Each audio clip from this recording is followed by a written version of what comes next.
നമസ്കാരം. ഈയിടെ നമ്മൾ കേൾക്കുന്നത് അതിക്രൂരമായ കൊലപാതക വാർത്തകളാണ്.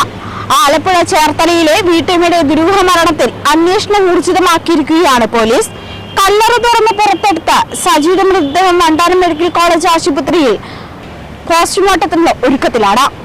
പോസ്റ്റ്മോർട്ടത്തിലെ കണ്ടെത്തലിന്റെ അടിസ്ഥാനത്തിലായിരിക്കും കൊലപാതക കുറ്റം ഉൾപ്പെടെയുള്ള വകുപ്പുകൾ ചുമത്തുന്ന പോലീസിന്റെ തുടർ നടപടികൾ ഉണ്ടാവുക. സ്റ്റെയർ കേസിൽ നിന്നും വീണ് പരിക്കു പറ്റിയെന്നാണ് ഡോക്ടർമാരോട് പറഞ്ഞത്. യാഥാർത്ഥ്യം ഡോക്ടർമാരോട് പോലും പറയാത്തത് ചികിത്സയെ ബാധിച്ചിട്ടുണ്ടോ എന്നും പോലീസ് സംശയിക്കുന്നുമുണ്ട്. ആശുപത്രി കൂട്ടിരിപ്പുകാരനായി മുഴുവൻ സമയം ഭർത്താവ് സോണിയും ഉണ്ടായിരുന്നു.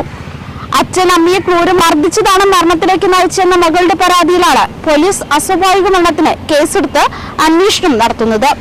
കഴിഞ്ഞ ജനുവരി 8-ന് ഗുരുതര പരിക്കുകളോടെ ആശുപത്രിയിൽ പ്രവേശിപ്പിച്ച സജി ഞായറാഴ്ചയാണ് മരിച്ചത്. സംസ്കാര ചടങ്ങുകൾക്ക് ശേഷമാണ് മകൾ അച്ഛനെതിരെ പരാതി നൽകിയത്. സോണിയുടെ സ്ത്രീ സൗഹൃദങ്ങൾ ചോദ്യം ചെയ്തതിനായിരുന്നു സജിയെ ക്രൂരമായി മർദ്ദിച്ചതെന്നാണ് പരാതിയിൽ പറയുന്നത്.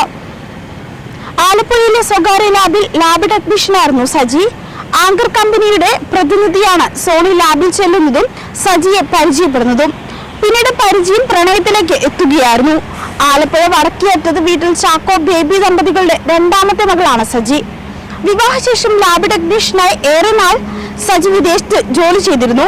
വീട് പുനർനിർമ്മാണം അടക്കം പൂർത്തിയാക്കി കുട്ടികൾ മുതിർന്നതോടെയാണ് നാട്ടിലേക്ക് മടങ്ങിയത്. ഇതിന്റെ സോണി കടക്കളപ്പുരയിൽ പാത്രക്കട ആരംഭിച്ചു. മൂത്ത മകൻ വെല്ലവ് ദുബായിൽ മൊബൈൽ ടെക്നീഷ്യനായി ജോലി ചെയ്യുകയായിരുന്നു. അമ്മ അപകടത്തിൽപ്പെട്ട വാർത്ത അറിഞ്ഞതിനെ തുടർന്ന് നാട്ടിലെത്തിയത്. മകൾ നീഷ്മ മൂവാറ്റുപുഴയിലെ ജർമ്മൻ ഭാഷ പഠിക്കുന്ന സ്ഥാപനത്തിലെ അധ്യാപികയാണ്.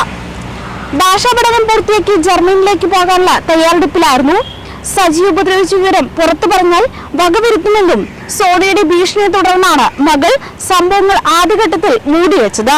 വിവാഹം കഴിഞ്ഞ കാലം മുതൽ ആക്രമണങ്ങൾ പതിവായിരുന്നു. പലതവണ കുട്ടികൾ ഇത്തരത്തിൽ പരാതിയും പെട്ടിട്ടുണ്ട്. മദ്യലഹരിയിലായിരുന്നു ആക്രമണങ്ങൾ നടത്തിയിരുന്നത്. സംഭവ ദിവസം രാത്രി വീട്ടിലെത്തിയ സോണി സജിയെ മുടിക്കുത്തിൽ പിടിച്ച് തലഭിത്തിയിൽ ഇടിപ്പിക്കുകയായിരുന്നെന്നും ചോര വാർന്നു കിടന്ന ഇവരെ ഏറെ നേരത്തിന് ശേഷമാണ് ആശുപത്രിയിൽ എത്തിച്ചതെന്നും ബന്ധുക്കൾ ആരോപിക്കുന്നുണ്ട്. ഒരു മാസം ആലപ്പുഴ മെഡിക്കൽ കോളേജ് ആശുപത്രിയിൽ വെന്റിലേറ്ററിലായിരുന്ന സജി ഞായറാഴ്ച രാവിലെ 7:30-ക്കാണ് മരിച്ചത്. മുട്ടം സെന്റ് മേരീസ് ഫെറാന പള്ളി സെമിത്തേരിയിൽ സംസ്കാരവും നടന്നു. പരാതിയെ തുടർന്ന് ബുധനാഴ്ച കല്ലറ തുറന്ന മൃതദേഹം പുറത്തെടുത്തു. ജനുവരി 8-ന് രാത്രി 10-നാണ് സജി തലയ്ക്ക് പരിക്കേറ്റ നിലയിൽ ചേർത്തലയിലെ സ്വകാര്യ ആശുപത്രിയിലും തുടർന്ന് മെഡിക്കൽ കോളേജ് ആശുപത്രിയിലും പ്രവേശിപ്പിച്ചത്. ചികിത്സയിലിരിക്കെ ഞായറാഴ്ച മരിക്കുകയായിരുന്നു. ആരും പരാതിപ്പെടാത്തതിനാൽ സ്വാഭാവിക മരണമായി കരുതി മൃതദേഹം വീട്ടിൽ സംസ്കരിക്കുകയായിരുന്നു. എന്നാൽ ചൊവ്വാഴ്ച രാത്രി മകൾ മീഷ്മ ചേർത്തല പോലീസിൽ പരാതിപ്പെട്ടു. ഇതാണ് വഴിത്തിരിവായത്. വിവരമറിഞ്ഞയുടൻ പോലീസ് മീഷ്മയ്ക്ക് സംരക്ഷണം നൽകി സോണിയെ കസ്റ്റഡിയിലെടുക്കുകയായിരുന്നു. ചേർത്തലയിലെ ആശുപത്രിയിൽ എത്തിക്കുമ്പോൾ സജിക്ക് ബോധമുണ്ടായിരുന്നു എന്ന് ബന്ധുക്കൾ പറയുന്നു. വല്ലാതെ വേദനിക്കുന്നു എന്ന് പറഞ്ഞു. പിന്നെ സജി മിണ്ടിയിട്ടില്ല. ആലപ്പുഴ മെഡിക്കൽ കോളേജിൽ ശസ്ത്രക്രിയയ്ക്ക് ശേഷം സഹോദരങ്ങളായ ജെയിംസും തോമസും അടക്കമുള്ള ബന്ധുക്കൾ പലവട്ടം കാണാനെത്തിയിരുന്നു. കണ്ണീർ മാത്രമായിരുന്നു പ്രതികരണം.